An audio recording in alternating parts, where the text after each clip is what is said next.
If I get to record myself writing, that's the pinnacle of where I'm at. Yeah. Unfortunately, that's 2% of my actual work time. You know what I mean? So on a first ride, I'm there the entire day. I go for a 30-minute ride, Yeah. but I'm there the entire day. Yep. So what happens to the other 8 hours of the day? You know what I mean? So just helping people understand that I am passionate, but they only see like this much. You know what I Yeah. mean? Of you understand the amount Oh, of yeah. time emailing people to get them on your podcast. How much time do you spend doing that? I got a whole list right here. It would make people sick, I bet. If they're like, man. if they knew you probably spend more time emailing than you do actually talking to people, it'd be like, Oh, oh goodness. that's why I wanted to hire my wife to handle the emails and dealing with some certain things. And I Right. still want to do all of it, though. I mean, same thing. I put my hand on every little thing. Yeah. You mentioned about burning out. I remember seeing that you took a certain amount of time off, like at the end of the year. Yeah. That you've been doing that, though, right? You've been doing it consistently now. Yeah, so we call it we call it radio silence. I don't know why. It was basically just my time to not have a video coming out next week. Yeah. Because my brain does not exist in the current week that we're living in. If I don't know what's happening tomorrow, Yep. I am far down shit creek and paddles don't exist there. So Oh, yeah, I know that feeling. yeah, so it's the type of thing where that break honestly starts the last week of videos because I'm always worried about like, all right, what's next week's video? So for this week, I was like, all right, on Tuesday, I got my video coming out in the morning. I got to, run grab a license plate after that, and then I got this podcast thing afterwards. So like, you gotta, if I'm thinking the same day, I'm pretty screwed.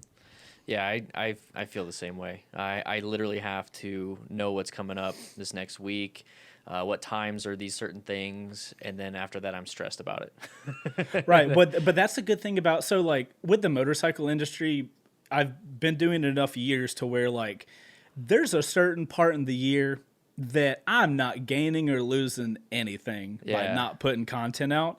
And as far as my channel goes, because like channels are different. Like another motorcycle channel could perform super fucking good in the beginning of the year. For whatever reason, mine doesn't. So I was like, all right, I'll take off 2 weeks, 3 weeks, whatever ends up feeling right during the time. And that way I get to just exist. I do a lot of work during that, but as you know, it's like, it's admin shit. It's Yeah. setting up stuff, setting up calendars or whatever. But it's just a time where I don't have to get stressed out about what photo is going to get posted on Instagram. Am I going to tweet anything? What videos are going to come out? Who's going to edit those? When am I going to have to edit those? Like all that crap, I can just be like, cool. Yeah. I'll do some work during the day. And then at lunchtime, I'm going to go hang out with my wife for the rest of the day. You know what I mean? So it's just a time to kind of get away from the little bubble that we have to live in as content creators and just this constant churn of like, what's the next thing? What's the next thing to do? I have started like trying to be okay with if no videos come out one week, it's really not the fucking end of the world. Yeah. You make YouTube videos for Yeah. crying out loud. Like worst case scenario, somebody's going to be like, oh man, didn't get a video.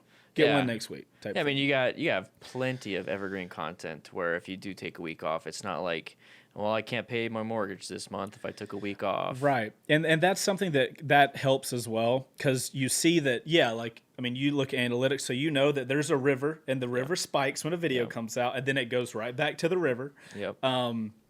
So that helps reinforce that because I don't know about you, but it is easy as a content creator to sometimes feel like if I stop, everything dries up. It goes away like that. Yep. And That's a if I real don't- fear. I had to actually test it out, and it's not founded at all. Yeah, and even though you know it, it'll still creep Oh, in yeah. the back of your head. It happens every single year. Like I start doing radio silence. So the first day is like, fuck yeah, chilling. And then day 2, I'm like, y'all still here? Hello? Yeah, I want to make a Anybody? video. I want to make a video now. You know, the second day. No, I had to do that recently, and it wasn't for a week. It was I think it was like Wednesday evening. I'm like, man, my brain is just done. Sorry guys, no stream tomorrow, no video Friday. I'll be back Monday. So I mean, it was just like a 4 day weekend, something like that. Yeah. And then I felt that the second day. I was like, well, I'll go ahead and stream today, or I'll make a video for Friday. It's like, I'll just get back into it, suck it up. Right. But I've noticed that, and this goes back to the stuff I learned about the adult learning principles, and then also I dive into my own mental health and figure out why certain things work. But sharpening the blade, like with chainsaws or an axe, like you're just constantly hitting that tree, and it's like it works, and then all of a sudden it's not working as much, and you're wondering why. And then if you just took 10 minutes to sharpen that blade, you can go back and do it. So for me, like I have to sharpen the blade a lot. Like I feel like with the way my brain works, it's just consistently on all the time. I have to sharpen the blade.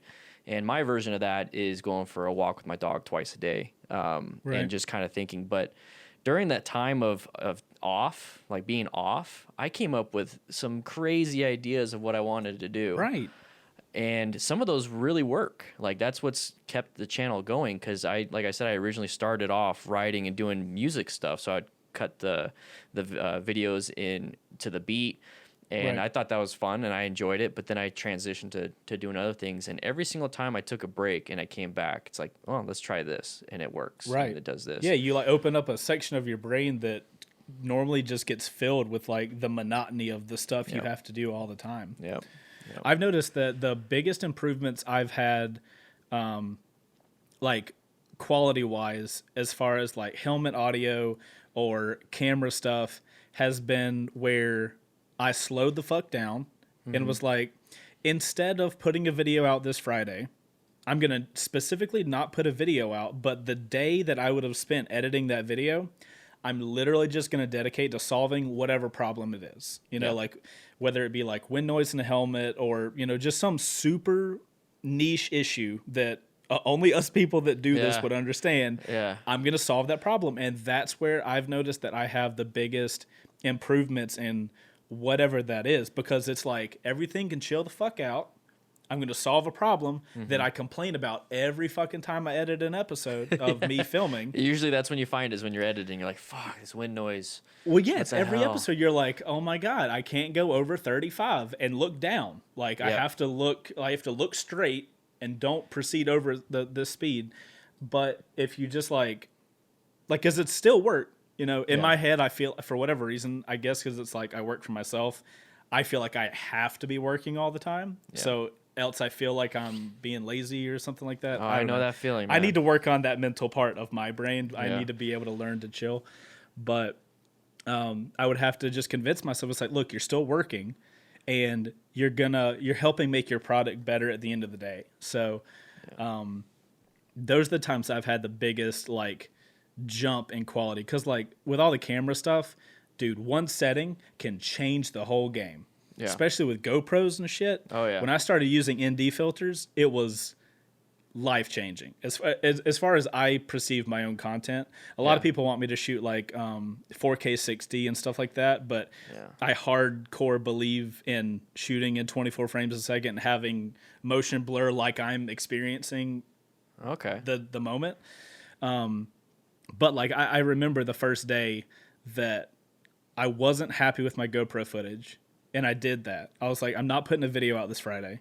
I'm going to spend time and research how to make my GoPro footage look better. Looked into it, found out they make little tiny ND filters for GoPros. And I was like, cool, let's do that. You know, let's order that up, order the stuff, did some more research that day.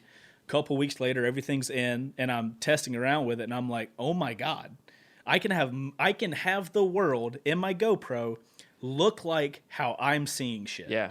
This is amazing.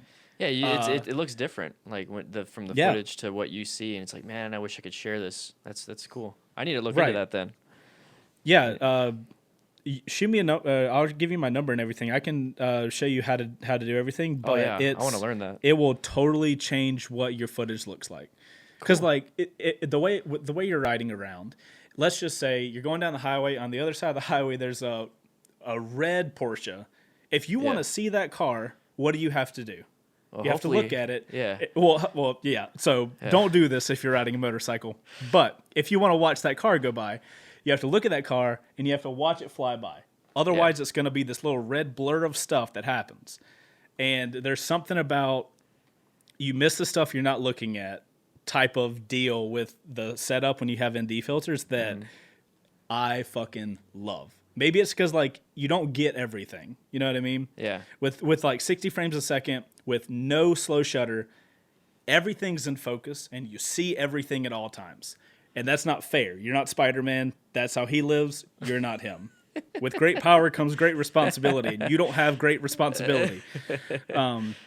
But yeah, there's something about that I just like. I really, I can actually watch my motovlogs and appreciate the content when it does that. I guess. Are you appreciating it because you know that, hey, I put an ND filter here, or I moved the mic in this certain spot of the helmet, and I changed the dead cat to this, and now it's it's like 10% better here.